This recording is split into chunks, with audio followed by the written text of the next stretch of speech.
ngayon papuntang Batangas. Kaya enjoy. Enjoy mo lang ang buhay-buhay. Upal ka ba, boss?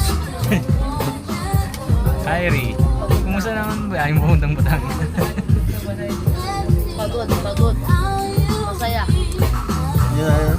Neko, kung naman yung budget ng ano, Well, it's ng wallet mo. 50 pesos na lang. Boss JC. Good, masaya. Happy birthday sa girlfriend ko. Marang, kumusta naman ang biyahe sa Batangas? Happy birthday. Ikaw? Ano? Oh, kami lang? Magsalita ka. Ano? Hindi ka naman, ano, PB ka ba? Kupal. Magsalita. Kupal lang, kupal lang. Magsalita. Ano? Kamusta ang rides mo? Na hindi mo kasama ang asawa mo? Ay, nga. Malungkot. Malungkot.